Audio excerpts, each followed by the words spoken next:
Hoje nós vamos falar por que a pipoca, depois que finalizamos, ela acaba murchando. E isso já aconteceu com várias pessoas. Mas é o assunto de hoje. Vamos lá? Bom, meu nome é Lu Miyashiro, sou especialista em pipocas gourmet e é sobre isso que eu quero conversar com você. Por que as pipocas acabam murchando depois de finalizada? Atenção, alguma coisa você deve estar fazendo errado. Então, vou explicar algumas partes, né, para que vocês possam entender. É porque assim, pessoal, pode ser que ela dê ruim, né, ela fique murcha desde o início, tá? E aí você entrou no piloto automático e não se deu conta, não provou antes de ir para outra etapa, né? Então, quer dizer, pode ser que você tenha saborizado, caramelizado e tudo mais, e aí depois se deu conta de que ela está murcha, tá? Então vamos lá. Primeiro passo, atenção. Na primeira parte da caramelização, essa é a mais importante, tá?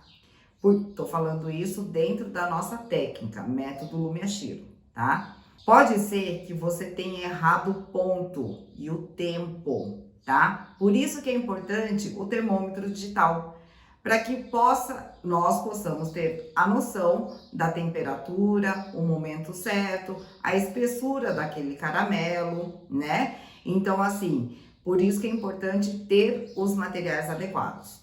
Então, mas por que, Lu? Bom, primeiro porque existe uma temperatura adequada, um máximo e um mínimo, tá?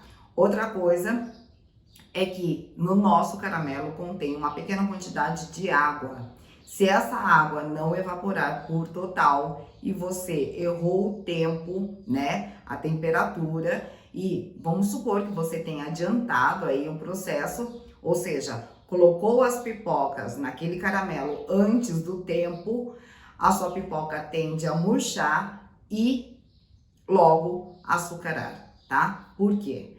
Porque ela contém água, tá? Então, assim, aquela água que estava ali no caramelo não evaporou por completo.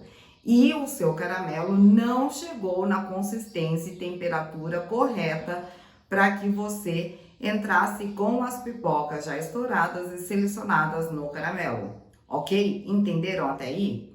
Então, esse ponto é um dos mais importantes. Quando a sua pipoca coloca lá, você errou, mas não sabe que errou. Aí você vai caramelizar. O que é açucarar? Açucarar é quando toda a pipoca e toda a parede da minha panela, ela fica esbranquiçada e fica áspera, tá? Então fica aquela aparência de torrão de açúcar e ele fica bem áspero assim, craquelado, tá? E fosco.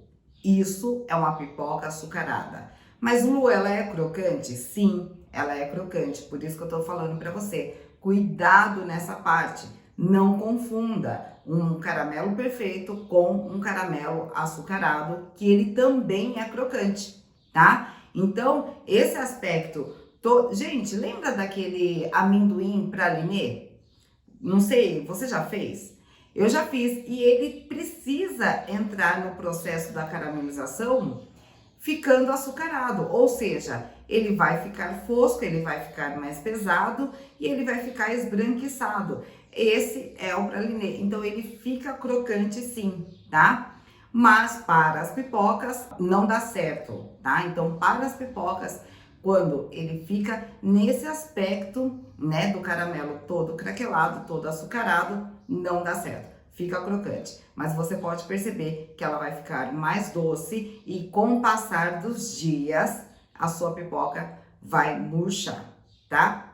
Bom, tem gente que não percebe isso, ou tem gente que não consegue ver essa diferença de um caramelo perfeito para um caramelo açucarado. Aí o que acontece?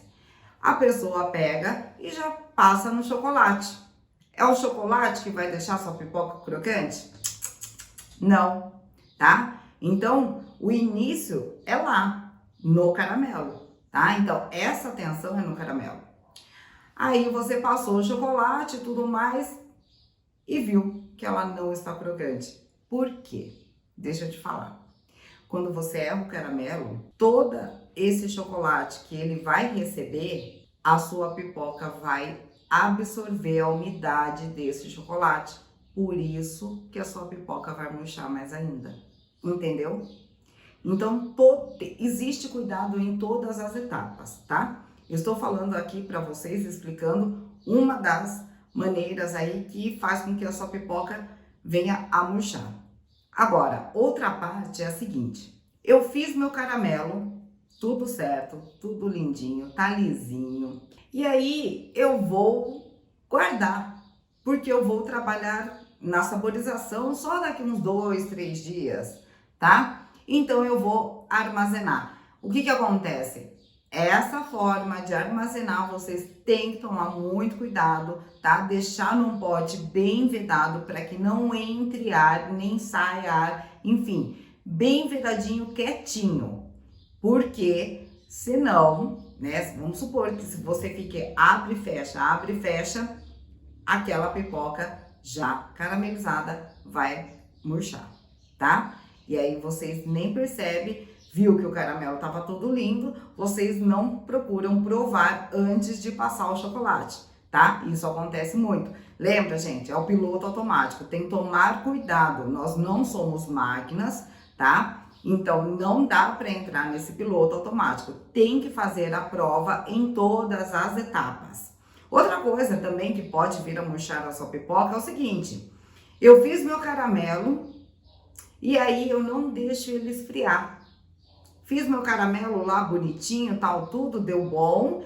E aí já na sequência, eu tô no meu piloto automático, já na sequência eu venho com o chocolate brown. E no chocolate ainda bem quente. Aí dá ruim, hein? De novo as pipocas vão vir a murchar. Por quê, Lu? Bom, primeiro, você não deixou as pipocas esfriarem por completo, né? Ou seja, aquele caramelo ali concentrado na sua pipoca, ele tá quente ainda. Então, ele precisa entrar na temperatura ideal, né? Que é em temperatura ambiente, para ele poder finalizar automaticamente ali o seu caramelo, ou seja, a sua crocância. Ele precisa esfriar para endurecer, tá? Agora, se eu interrompo essa etapa de caramelização, ou seja, de esfriar, né? Eu não quero deixar esfriar, eu tô com pressa, eu já venho com meu chocolate quente e coloco por cima, aí que meu caramelo vai mesmo voltar aí o processo, ou seja, vai até dar uma derretidinha. E o que vai acontecer, pessoal? Vai absorver a umidade desse chocolate, tá? Então, cuidado nessa etapa. Então, qual é a solução, Lu? A solução é você fazer prestando muita atenção em cada etapa e provando cada etapa, tá? Antes de ir para a próxima. Então, prova e aí depois você continua, ok? Chocolate muito quente é desnecessário, tá bom? Chocolate muito quente não. Chocolate na temperatura ideal. Qual é a temperatura ideal? Dá uma olhadinha atrás da embalagem do fabricante, né, da marca de chocolate que você comprou. Lá ele explica direitinho qual é a temperatura ideal para derreter e a temperatura ideal para trabalhar aí nas pipocas, ou seja, trabalhar com chocolate, ok? Então, olha, pessoal, prestem atenção, tá? E aí não vai ter mais erro nenhum. Mas se você errou, não fica chateada, porque no começo é assim mesmo. Mas depois você vai pegando o jeito e vai dando tudo certo e vai ficando tudo bem mais rápido. Tá bom? Um grande beijo e até a próxima!